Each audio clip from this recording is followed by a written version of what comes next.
If your F-150's vents feel weak, the air smells musty, or the defroster takes forever to clear, the problem may be a $20 cabin air filter sitting behind your glove box. Shops can charge around $85 to $100 or more for this job. On a 2015 to 2020 F-150, you can do it yourself with a 7mm socket and a trim tool. Most of what you're paying a shop for is labor and markup, not a complicated repair.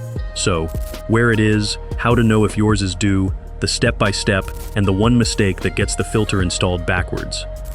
Location first, because this is where people waste an afternoon. On these trucks, it's behind the glove box, passenger side, inside the cab, not under the hood. That matters, because plenty of guides online point you at the cowl near the windshield. That's the pre-2015 trucks, and some of those didn't have a cabin filter at all. If you're in a 2021 and up truck, it's the same neighborhood behind the glove box, but the panels and fasteners changed, so confirm your year. Is yours due?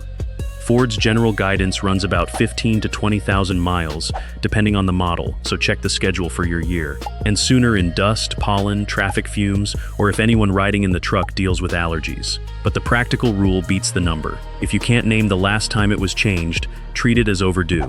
On a used truck, plenty of them have never been touched. The symptoms to go on: weak airflow on the highest fan setting, a musty smell when the fan kicks on, and slow defrost. On that last one, a clogged filter can contribute to weak defrost airflow. It isn't always the cause. But if your windshield takes forever to clear, don't ignore it. That's a visibility problem, not a comfort complaint. And the diagnosis here is free. Pull it and look, but judge it honestly. A filter that's simply gone gray is doing its job. That's normal.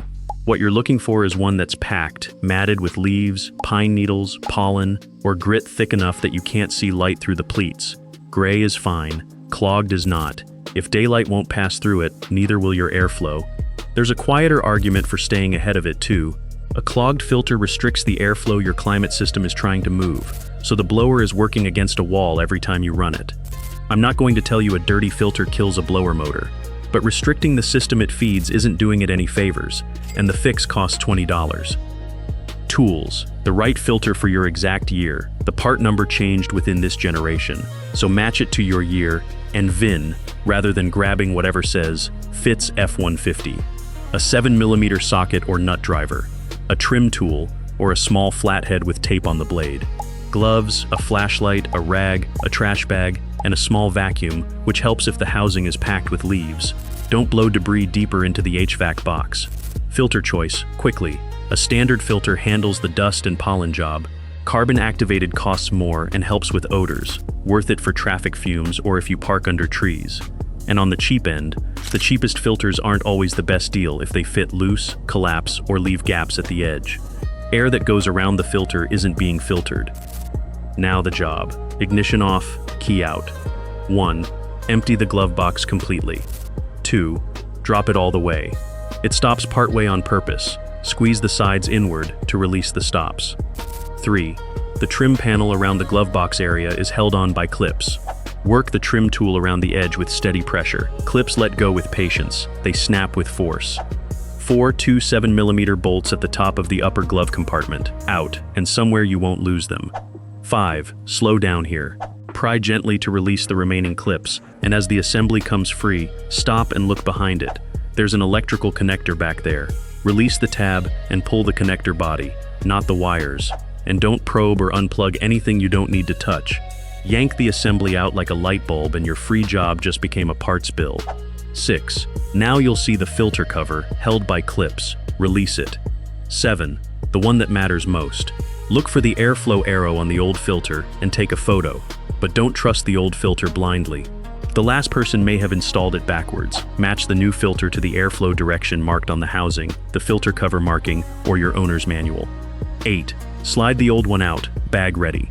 Everything it's caught for the last 60,000 miles comes out with it. 9. Vacuum or wipe the housing before the new one goes in. No point setting a clean filter in a bed of debris. And while you've got it open, actually look inside the housing. This is the one time you'll see it. You're checking for standing debris, packed leaves, or evidence something's been nesting in there. On a truck that's parked outside or under trees, that happens more than people think, and a filter is the only thing standing between that and your vents. 10. New filter in, arrow matched to the housing, then reverse it all. Cover on, connector reconnected, assembly up, bolts in, panel clipped, stops re-engaged. The mistakes. Backwards is the big one, and it's silent. The air still moves, nothing warns you, and it just doesn't filter or seal the way it was built to. Forcing the glove box is second. Those stops are meant to release, not break, and ripping the connector is the expensive one. Now the boundary. If you put in a fresh filter and the airflow is still weak on max fan, it's not the filter. That points to the blower motor, a blend door, or another fault in the HVAC system, and that's a diagnosis, not a part swap. Same with a smell that comes right back. Bacteria living in the evaporator housing doesn't leave just because the filter is new. A new filter fixes a dirty filter. It doesn't fix a broken system. So, pull the filter this weekend and look. If it's packed with leaves, dirt, or pollen, you just found a job shops charge around $100 for, and you can fix it with a basic filter and a few minutes behind the glove box. Then set the habit. Change it alongside your engine air filter, and sooner if you're running dirt roads. And if you want to time it well, do it after pollen season, heading into fall. That way the fresh filter is in when you actually need the defroster working through winter, which is when weak airflow stops being an annoyance and starts being about whether you can see. This is the cheap service owners skip. Next are the F-150 services that don't cost $80 when you ignore them. They cost thousands. I'll see you there.